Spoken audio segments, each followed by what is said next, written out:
Welcome back to the AL-ITAQ conference.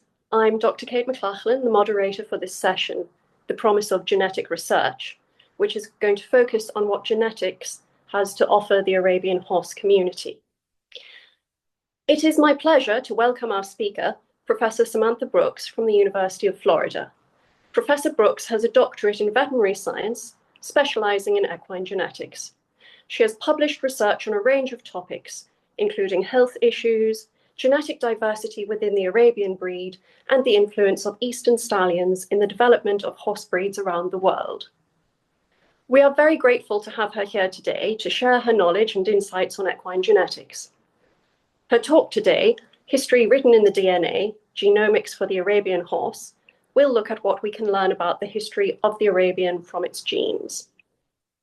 I'm pleased to hand the floor to Professor Brooks to start her talk. If you have questions, please post them in the chat, and we'll get to them at the end when we will have time to answer them. Over to you, Professor Brooks. Excellent. Thank you, Kate, for that introduction. And thank you to our hosts and organizers today for putting together this lovely program. I'll just share my slides with you now. And hopefully technology will work as planned, and everyone can see my slides now, yes? Excellent. Well, I'm really excited to speak on this topic today. It is an exciting time to work in genetics and genomics with the new developments in technology that have arisen for human medical genetics primarily. Our other species of importance, especially the horse, have also benefited and can now apply the same technologies in their own setting. As a result, the past 10, 15 years or so have seen a number of remarkable discoveries and new in-depth descriptions of the ancestry of horses in general, but especially the Arabian horse. I'm excited today to share with you just a few illustrations of what the recent science has brought to light with regards to ancestry of these remarkable animals. I do apologize. I have many things I would love to share with you, but I'm only going to bring a few vignettes of some of the recent work. I'd like to start with some basics. I think it helps us to review what I mean when I'm talking about genetics and DNA. It's been a while since many of us were in school. When I speak about genetics, I'm describing the instructions for life that are written in the DNA sequence, which is stored within the nucleus of nearly every cell. That DNA is comprised of individual nucleotide bases that are strung together almost like pearls on a string. The changes in the sequence of those individual nucleotides, which they come in 4 varieties, and we abbreviate those as A, C, G, and T.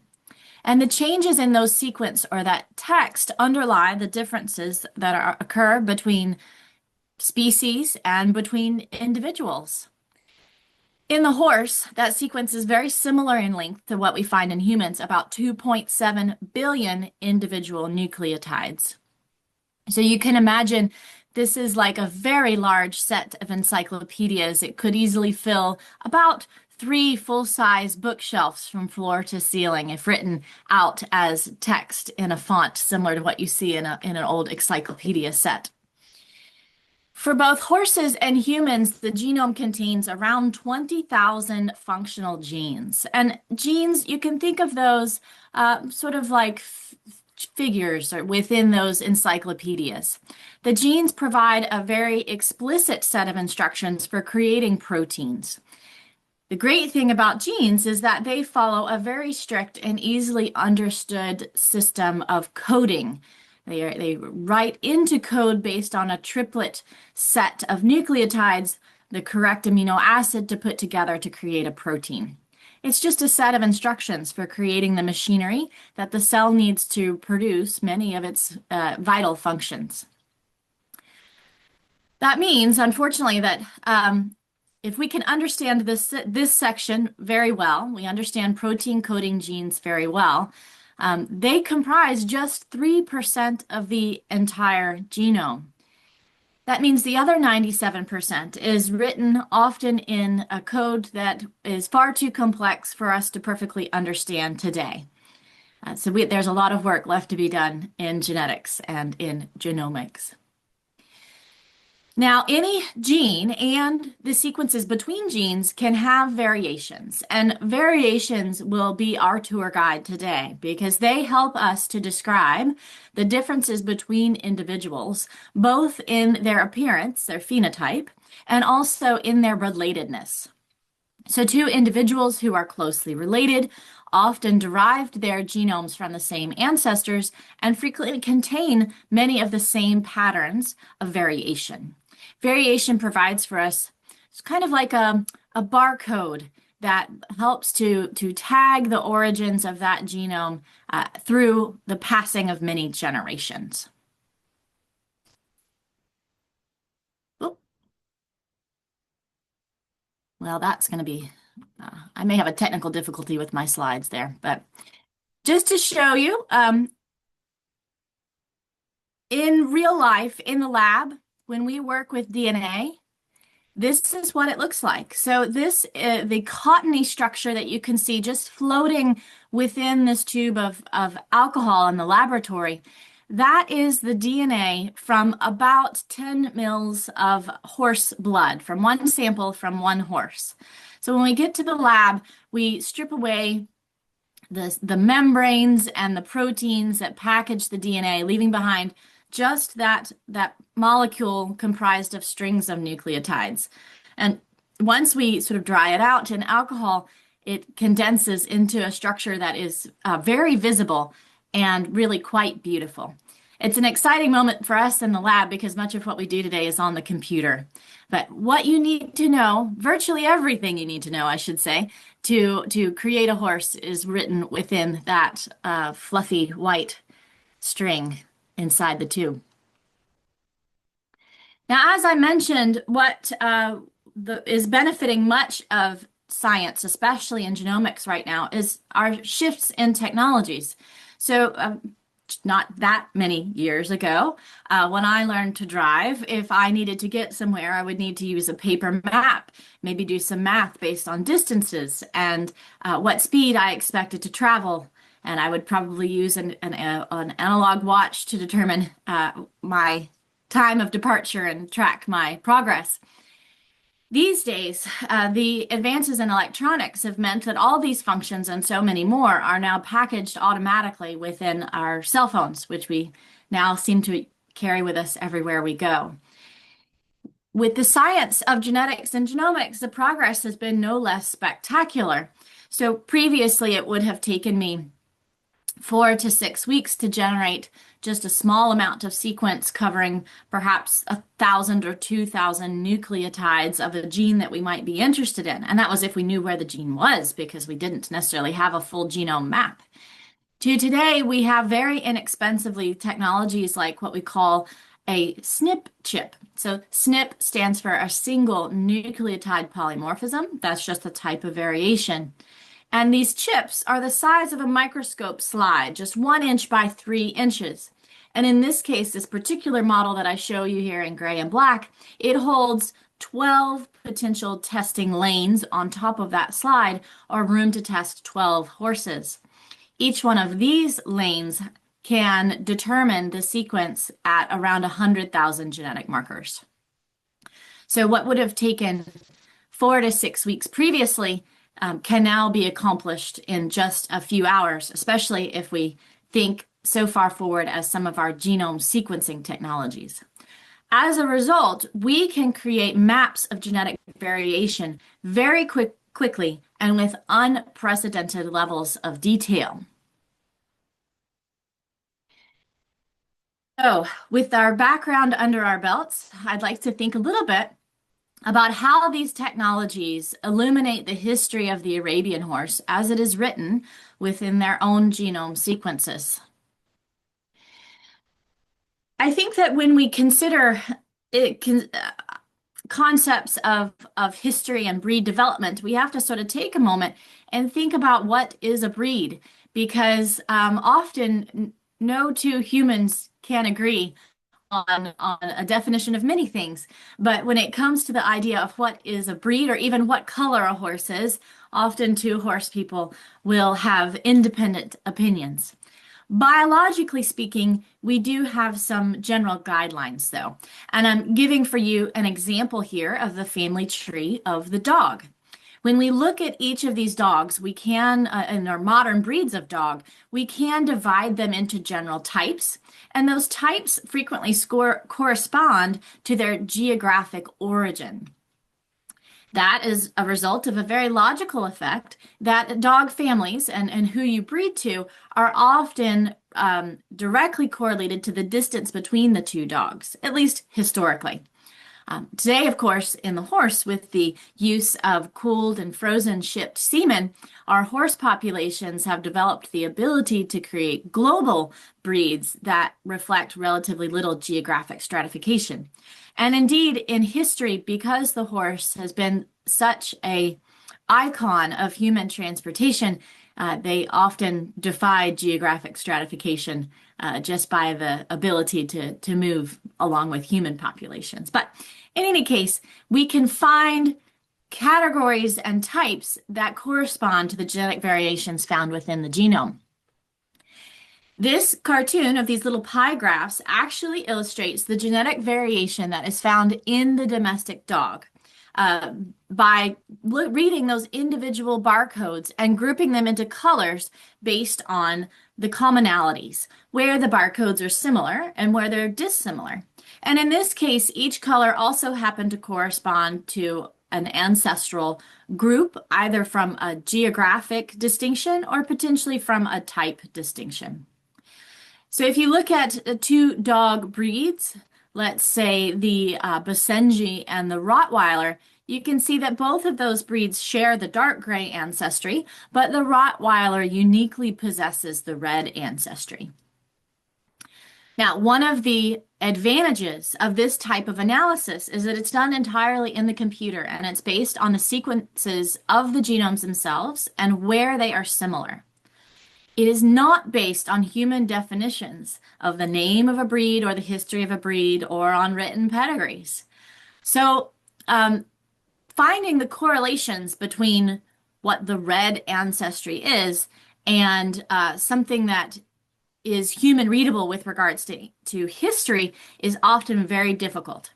But letting the computer find those biologically significant ancestral trends without the influence of human opinions nonetheless gives us an objective opportunity to discard prior assumptions and discover new phenomenon and event as we without the biases that come along with being human. So we have done a very similar exercise in horses. This is from 2008 and was really quite illustrative. So done in the very same method, we have these pie graphs for several global breeds or examples. And right away, you can see the difference between the horses and the dogs. Each individual horse breed possesses many different colors as compared to the dog breeds. This is due to that effect I described earlier.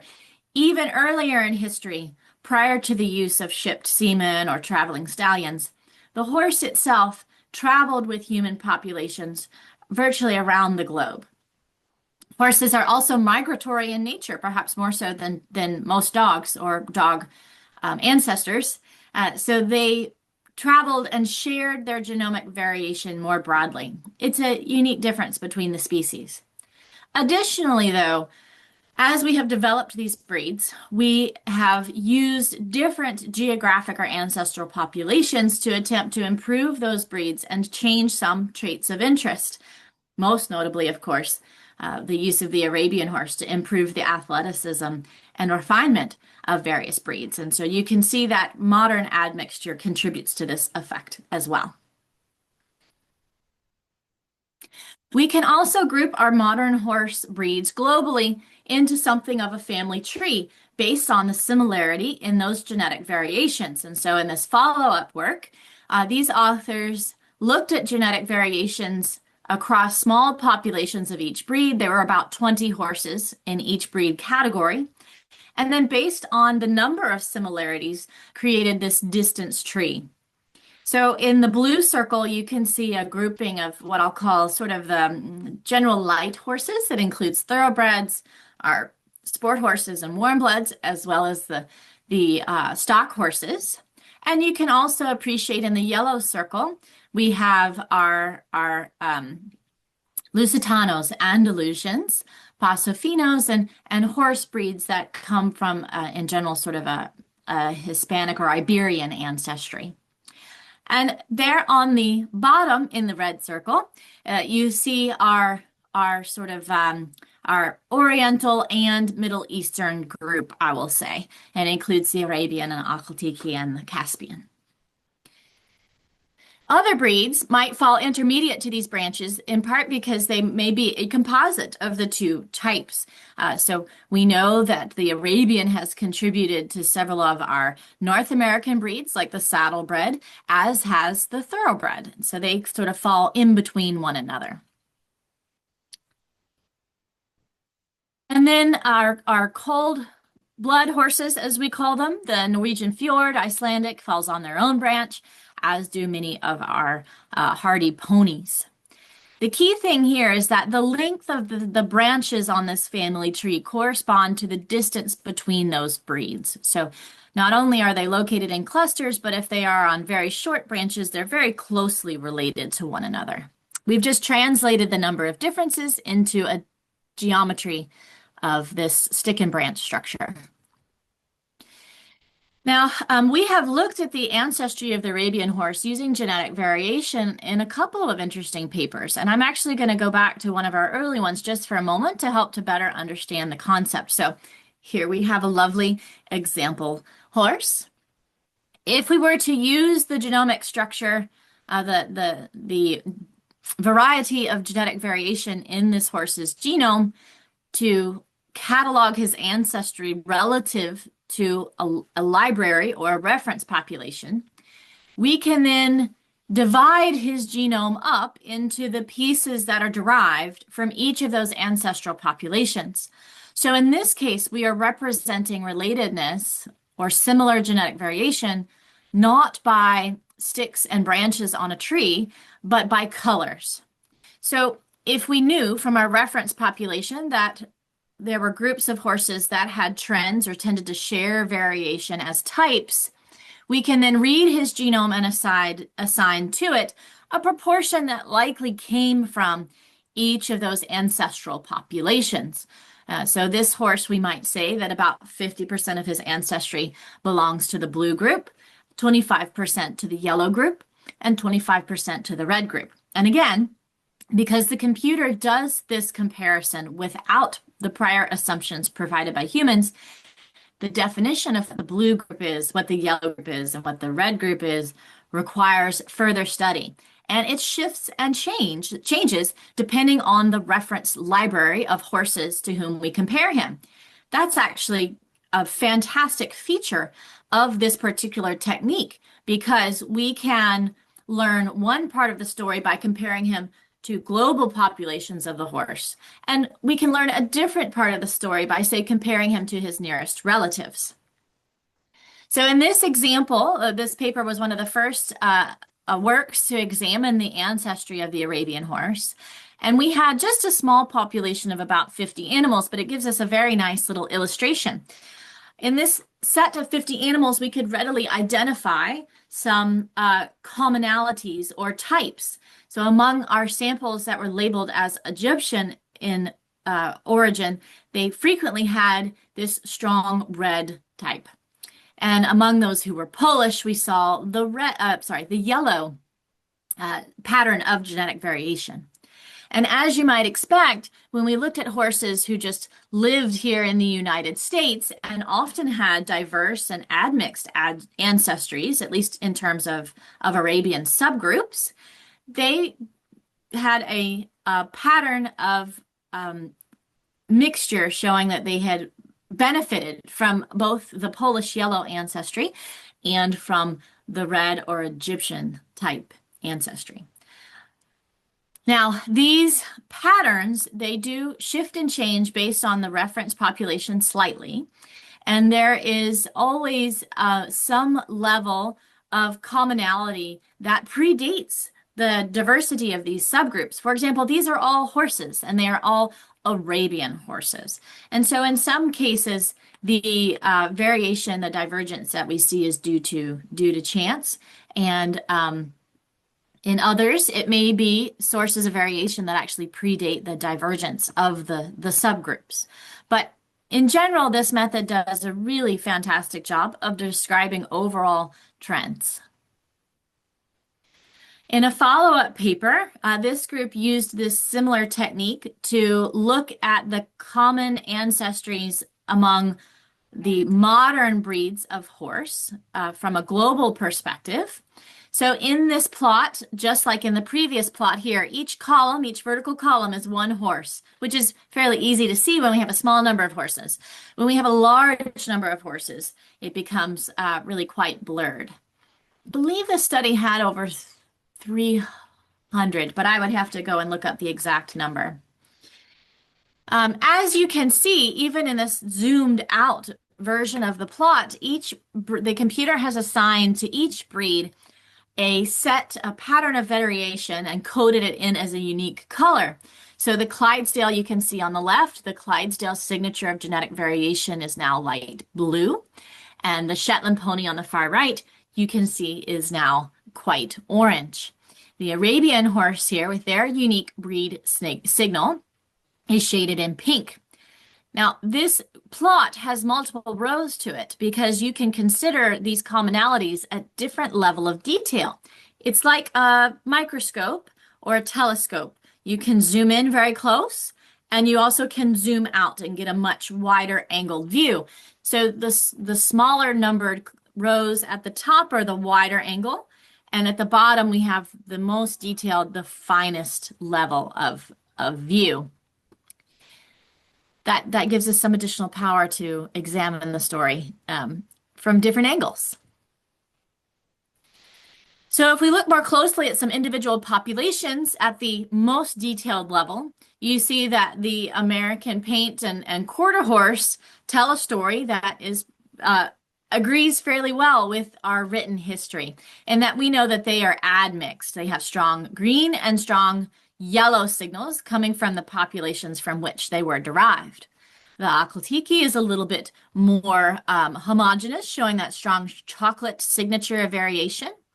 Here are some standard breds. The interesting thing here is that they're considered largely the same breed in the same registry, but within the breed, we have notable differences in that in Norway, they have a strong light green signal, but here in the United States, they now have a predominant dark gray signal as well. If we look at the thoroughbred, both from the United Kingdom and from the United States, they're the source of that strong lemon yellow pattern of genetic variation, and that agrees quite well with what we see in the paint and quarter horse because we know the thoroughbred was used quite a bit to create those breeds. And if we examine the Arabian, the long history of careful guarded breeding has produced a strong pink identity that is quite characteristic of that particular breed. Now, we sought to apply the same approaches, but to focus strictly on the Arabian breed itself. So we collected a large sample of over 700 horses, and we worked as much as possible to gather diversity among those various global populations and historically important subgroups, with the caveat that we only had 3 years to complete the work. And so I think that if wishes were research grants, I would love to expand the reference population and take another look at this question. Now, I show you the same type of plot. So once again, every column is a horse, and we have from our set of 700 plus horses, we selected about 400, if I remember correctly, that were not from families because we wanted to not stack our deck too heavily with one family or another. And we can look at their ancestry both at the wide angle view. So the top plot that is just in green and blue seems to just capture the influence of our modern thoroughbred against all other ancestries. And if we go down to the bottom, to the level of detail that had the best statistical significance, our computer does model the probabilities of each type of view and tells us which one is the most likely. Then we could begin to tease out individual types and subgroups within this global sample of Arabian horses. So I've labeled that for you now. I've kept the thoroughbred in this analysis, and we also included the Icelandic because we wanted to have a nice outgroup to help our computer to distinguish very appropriately the different types and groups within this population. So each of the colors you now see in this rainbow represents a division of that population at some time during history that allowed that ancient or recent, I suppose, that historical population to begin to diverge and develop new and different genetic variations. And right away, you can see some trends in the proportion of each color present in some of these subgroups. The thoroughbred, of course, being pretty easy to pick out in blue there on the right. Here's an example set. This particular type of many different colors is difficult to acquire in a short period of time and is often characteristic of populations that have acquired a lot of diversity over long periods of history and have not yet undergone isolation through a genetic bottleneck, often created by importation, or strong selection to develop a specific body type. That artificial selection from humans also tends to introduce what we call a genetic bottleneck. So this type of pattern of admixture highlights for us, at least among our fairly limited set, the animals that were perhaps older type populations that hadn't yet undergone some of the changes characteristic of our action of modern humans. We also could see within this large block in the center was primarily comprised of horses living in the US and the United Kingdom. And for those pedigrees, it was often difficult to apply a simple human readable label to call them Egyptian or Polish or of a certain group, because these animals, having acquired some ancestry from diverse importation events, often possessed really diverse ancestry documentable in their recent pedigree. So we also see shifts and changes in the number of colors represented in the pattern amongst those colors. Right away, though, you can see on the left-hand side that the horses registered as straight Egyptian have their own type of signal that can be shared in different proportions with the horses that have those diverse pedigrees. Polish horses also, in this case, had a fairly unique signal, again, having gone through an importation to Poland and then being fairly isolated as a result of some of the breeding goals, as well as those periodic political and geographic barriers. They have developed over the last few generations, well, probably tens of generations, their own genetic signal represented here in sort of that lavender color. Now, we can say that, and it's visible in the written pedigrees, that the contribution of each of these subgroups to our modern horses in the United States and in Europe who have those diverse pedigrees is fairly trackable by tracking those shifts in colors. In this case, we could, for this sort of a dusty pink color, identify what looks like a popular sire effect here in the United States, because we could see, at least in written records, commonalities among horses that had a high proportion of that type of pink ancestry. A sample from that particular stallion was not available for testing, so at this point it's just a hypothesis, but it just highlights for you how we have to do a bit of detective work after the fact to go back and figure out what the human readable story might be for each of these biological effects. And then we could fairly well attribute to this light blue type of ancestry. It looked like that corresponded to some horses that derived from our lovely crabbit populations. Now, if we shift to this part of the graph, this is where things get particularly interesting.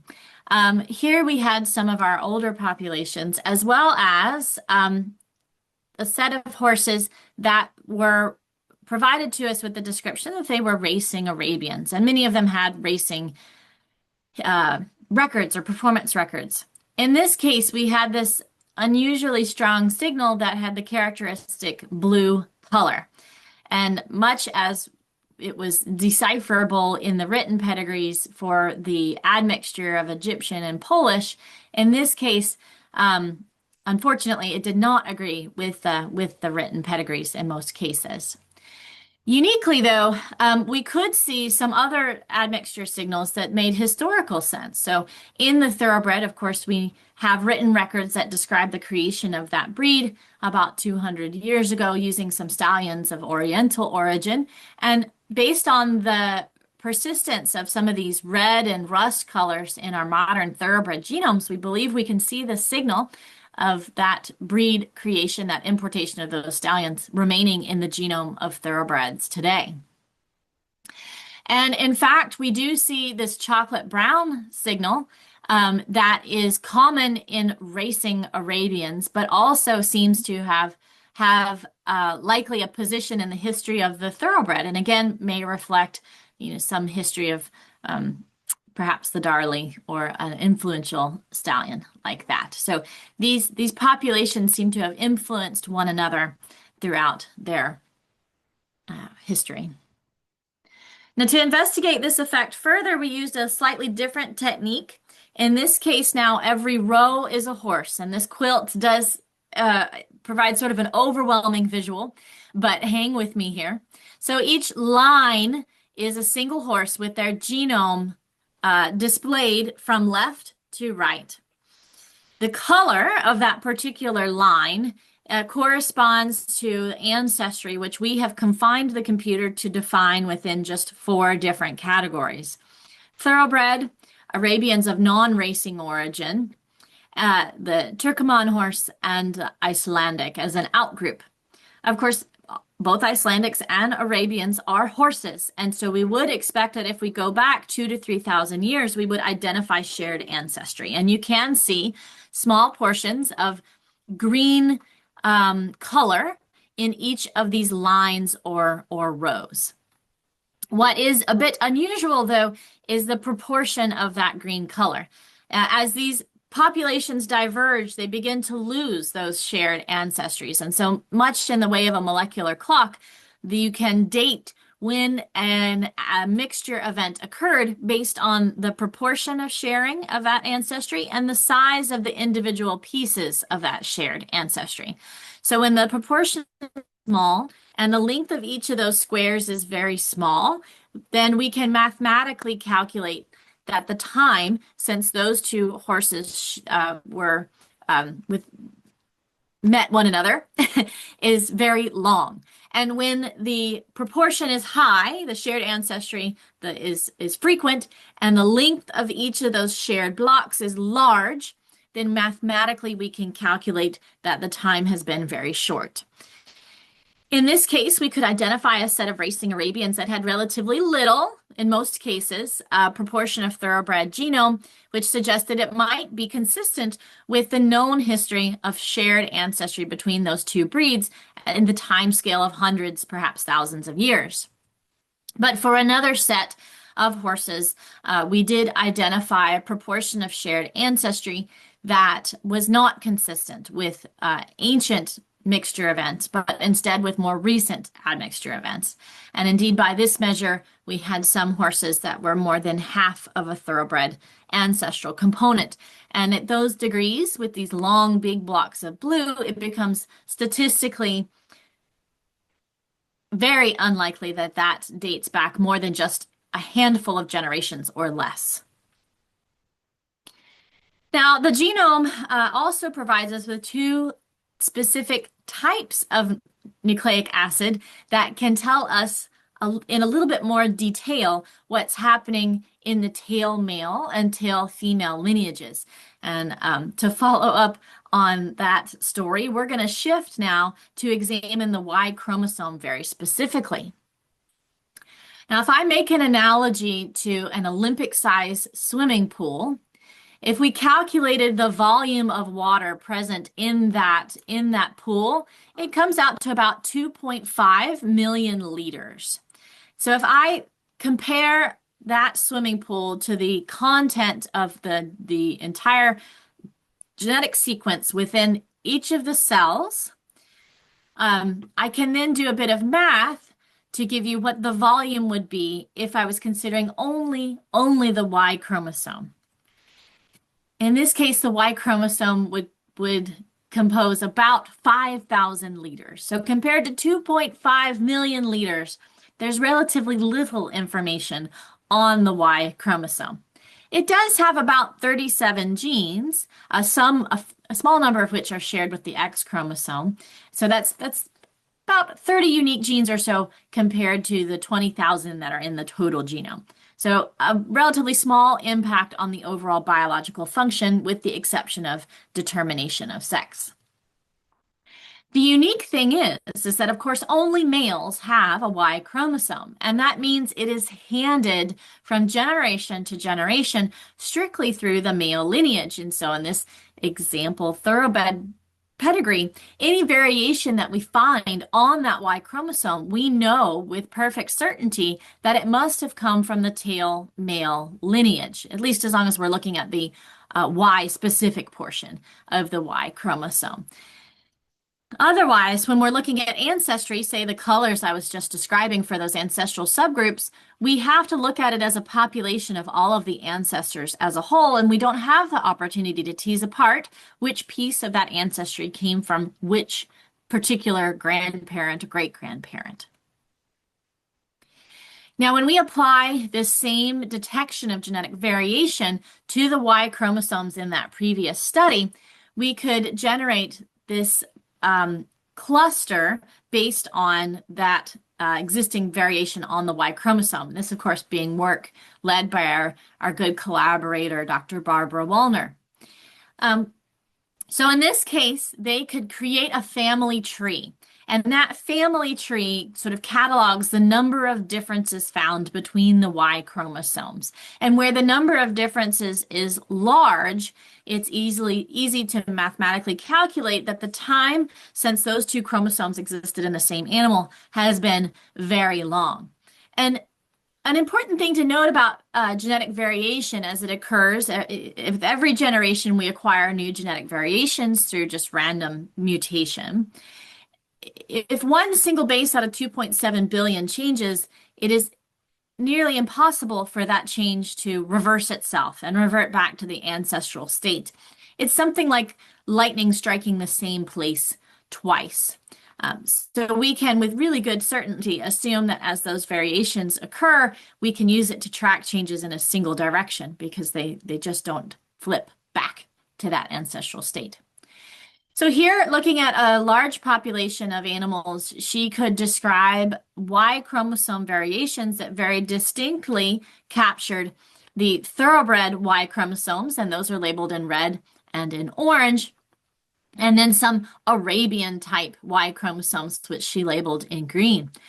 And then if we examined from that population of horses, males, of course, this won't help us with looking at variation in females, but if we look strictly among males, we found a high proportion of those racing Arabian stallions that possessed the thoroughbred characteristic Y chromosome pattern of variation. So in this case, what admixture is occurring is likely occurring almost strictly through the male lineage because it seems to be very frequent now among those groups.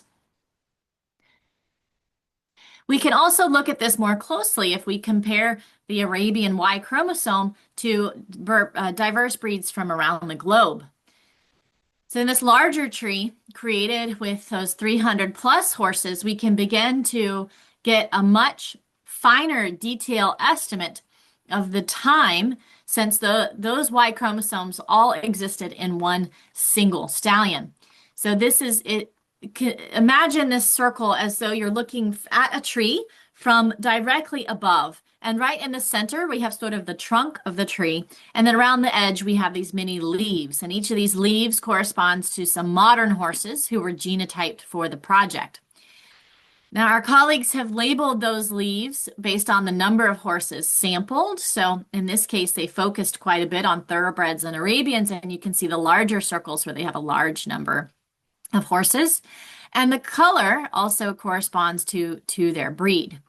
The interesting thing here is that among all of these thoroughbred and Arabian samples, they could date the Arabian-specific Y chromosome back to about 1,000 years between the turn of the millennium and 1,000 years from the current era. So between 1,000 and 2,000 years ago, a very long time. That is a lot of ancestry, a lot of deep, deep history to capture within any single breed. So it's really quite impressive.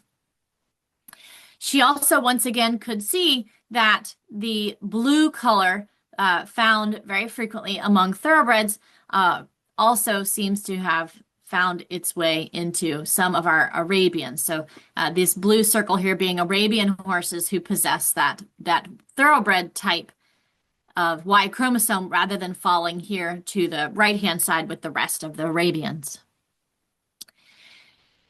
So again, I mentioned earlier that it's a very old Y chromosome, and it's this divergence, the branching of the tree, that lends to us some certainty that the Y chromosomes that appear to be a thoroughbred origin are not ancestral variation that has somehow been preserved and maintained, but instead a recent occurrence. The probability that it could occur by chance is like having lightning strike many, many times in the same place. It's just not biologically possible for that branch of the tree to have grown backwards into the trunk and then reemerged back out on a different branch. Thing from the study is that they did identify Arabian type Y chromosomes that were no longer found in the Arabian breed. And so these are likely documenting historical use of Arabian stallions to develop other breeds. And in many cases, that ancestral Arabian Y chromosome has actually gone extinct in the modern Arabian and is now only represented in these other breeds. But because of the high degree of similarity, it's easy to track those Y chromosomes to recent common ancestors. So here's an example from the Barbara Wallner paper where the Y chromosome type has helped to provide important information into a bit of a pedigree mystery. So here they were comparing the Y chromosomes that are found in the Arabian family tree, but belong not just to Arabians, but also to Lipizans. And unusually, although if you look at the written records, all of these horses can trace their male lineage back to a single stallion known as Siglavi in the early 1800s. When they look at the Y chromosome types, the Y chromosome did not agree with the written pedigree. And very distinctly, there was a different Y chromosome type found among the Lipizans than among the Arabians. Now, it's possible, of course, that if this difference were due to a single change, that we could say that it was a spontaneous mutation. But in this case, it's due to accumulation of several changes indicating much older history. And the authors propose that this was perhaps a bit of a clerical error because the type identified in the Lipizans appears to be consistent with another stallion contemporary to that era known as Siglavi 4. And so here we have a case where the biological evidence tells a different story from that of the written pedigree. In a much larger study, our friends did go into deeper depth. Here they compared the Y chromosome types from some 1,500 male horses of 189 modern horse breeds. And because they captured that much larger population of 1,500 horses, they could again use that molecular clock approach in counting the accumulation and number of variations to begin to provide a more in-depth and accurate description of key divergences among male lineages in modern horses. So based on the number of variants they identified, they could see evidence of divergence that agrees with human history. In this case, on the Iberian Peninsula, they saw shifts that separated the cold blood ancestors away from the Iberian types of horse that also then were brought to the Americas some 400 years ago. And they could date all of those to some common male ancestors somewhere in the 8th to 16th century. But relevant to us today, they also dated the divergence of what they called this West Asian group of horses to around the 14th to 20th century. So there are some commonalities there that can be seen in the influence of these stallions in modern breeds today. And in this case, we're actually agreeing very much with written history because we do value these lineages, particularly the Arabian and then also the thoroughbred, for specific traits that were then brought into other breeds of horse throughout our development of those groups. Now, of course, we can't forget the other half of parentage, and indeed biology provides for us a similar technology to help to follow the mother's side of the family tree. In this case, we can track not what we call autosomal DNA, so that resides in the nucleus, that blue pillow-like structure inside this graph of a cell, but we're now tracking a very tiny piece of genetic sequence that's found within the mitochondria. So the mitochondria, of course, are the powerhouse of the cell, and they owe their own very ancient lineage to sort of a symbiotic relationship between two single-celled microorganisms. Now, because it once was a free-living microorganism, it had its own genome. And when it became I don't want to call it a parasite, that's not the right word, but when it became an important part of living within another organism, many of the genes contained in the mitochondrial genome were shifted out of the mitochondria itself, where the very dirty work of providing energy for the cell creates an environment that easily damages DNA. But it retained a small piece that we call the mitochondrial DNA for just a handful of genes that can be used to study variation. Uniquely, this mitochondrial DNA very literally forms a circle within the mitochondria, and it's present there in many, many, many copies. That's a little bit different from your nuclear DNA, which is arranged linearly in the nucleus, and you have just one copy of that whole genome sequence. Now, if I compare the mitochondrial DNA to that Olympic-sized swimming pool again, in this case, they're very small indeed. It's about 7 liters of nucleic acid sequence, so very, very small in terms of the total volume if we look at it in single copy. Now, I did just mention that it comes in multiple copies, so but they also hopefully say the same thing. And among that, just over 10,000 base pairs of code, we have 13 coding genes, some very important tools called the transfer RNAs that actually help us to construct all proteins in the cell. And importantly, a section we call the D loop, which is non-coding, which is very advantageous because it accumulates variations at a very predictable rate of change and gives us a nice molecular clock. As you can imagine, creating variation within a gene that makes a protein can be problematic because you can sometimes create a disease and damage the health of the organism. In this case, the non-coding D loop is a very benign region that can freely accumulate variation without risk of damage. Now, the interesting thing about mitochondria is that in an offspring, they're derived almost entirely from the mother, from that egg. This is because sperm need to travel light. They have a distance to go, and while they do need a lot of energy, their mitochondrial genome is considered extra baggage, and upon arrival, is destroyed by the machinery of the egg. I say almost always because there are occasional incidences, and these are extremely rare in biology, where you can find an offspring that has a mitochondrial type that is a little bit different from the mother. And that occurs primarily from two mechanisms: the acquisition of a novel variation, or once in a very, very rare situation, there is some measure of paternal inheritance. One mitochondrion manages to make the trip on the sperm to the egg and is preserved after fertilization. But these types are usually observed as a mixed type because those situations are so rare that they comprise a fairly small number of all those individual mitochondrial genomes in the offspring. Now, because eggs are made only by females, those mitochondrial types are transmitted strictly through the matrilineage. So the offspring will match the mitochondrial type of the mother.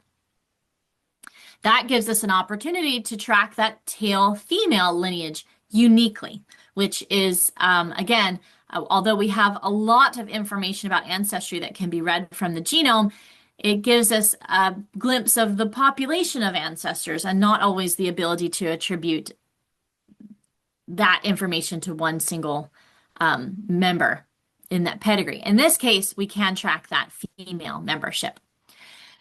So given the power of this approach, several authors have used it to examine the matrilineages present in Arabian horses and compare that to the strains that are often of importance to modern Arabian horse groups.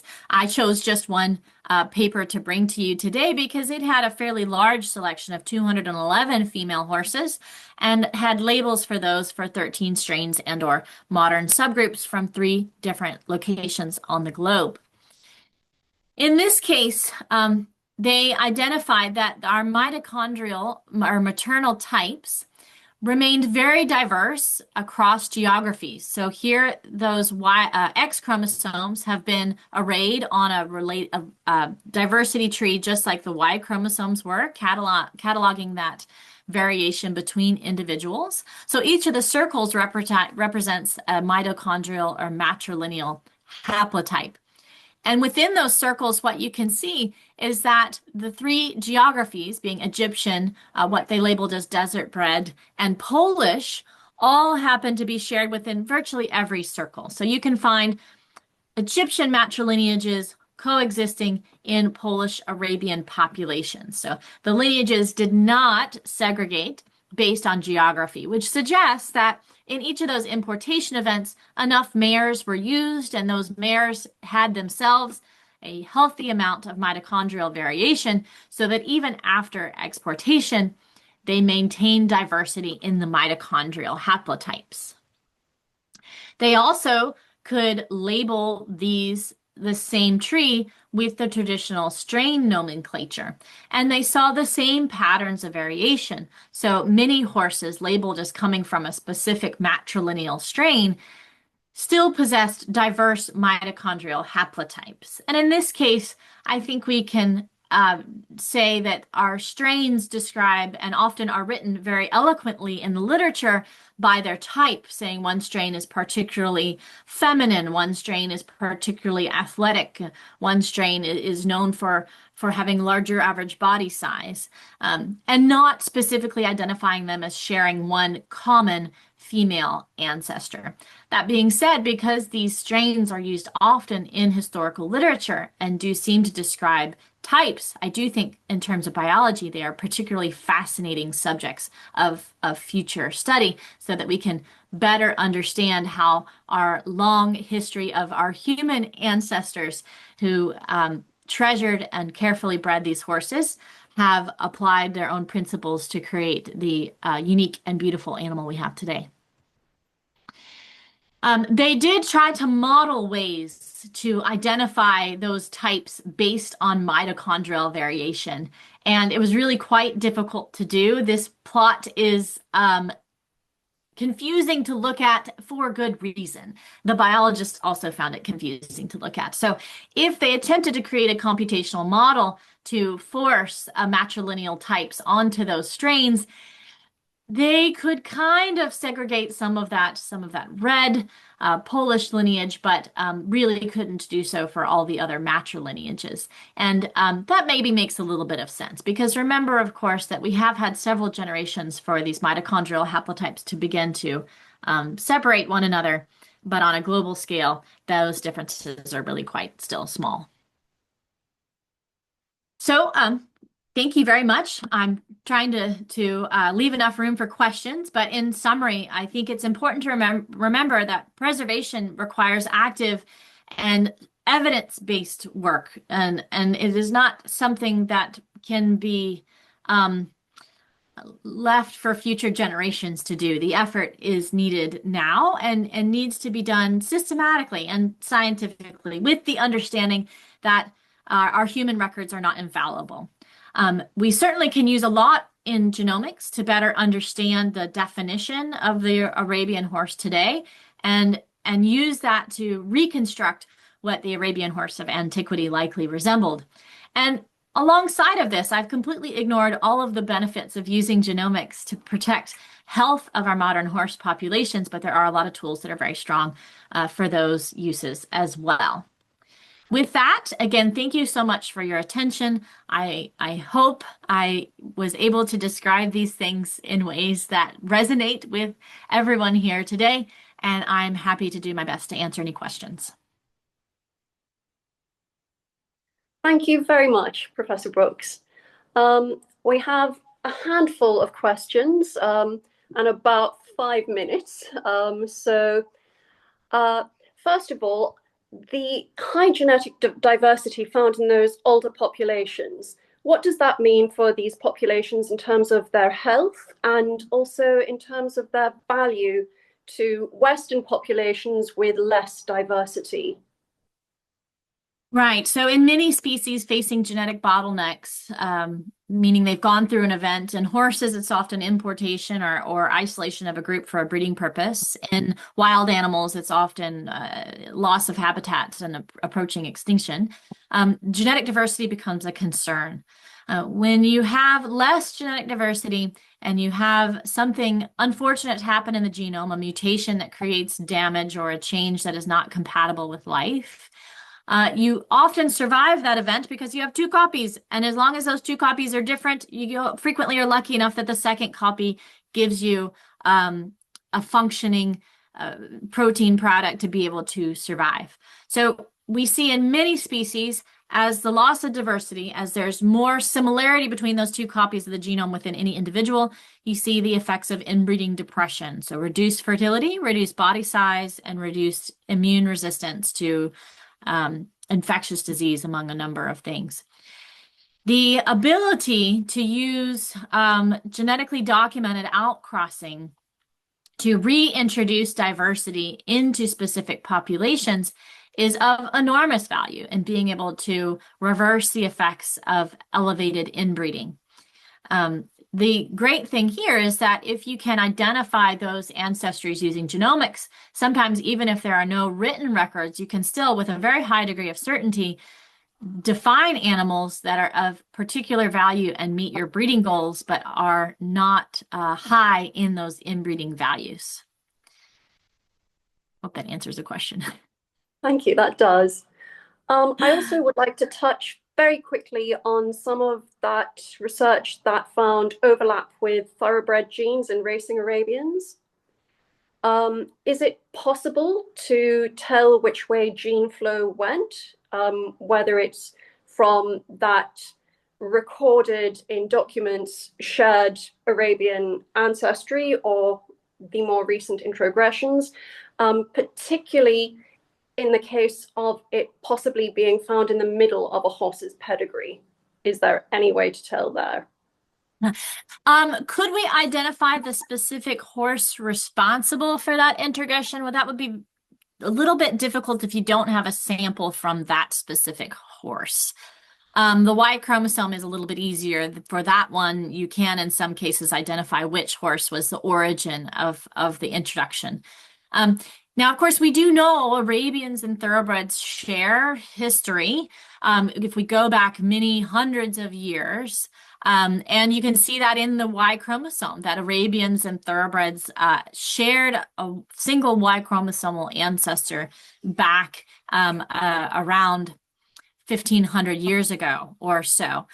But over time, those sections of shared ancestry have become smaller and smaller and smaller. And it's the rate of change in the size of those sections of ancestry that gives us a way to date when that admixture occurred. So by looking at the size of those sections, we can separate out ancient shared legitimate ancestry with modern introgressions that don't seem to agree with the records. It's just a matter of measuring all those sections. Now, that being said, I have asked many times, could I give a percentage of thoroughbred ancestry that would be considered inappropriate in a modern Arabian horse, or would represent an inauthentic pedigree?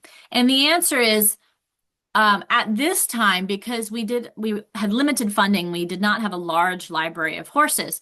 But if we could sample the existing Arabian horses broadly, we could begin to develop a pattern or a range of measures of those shared segments that agrees with those two different types of events, a modern event versus an ancestral one.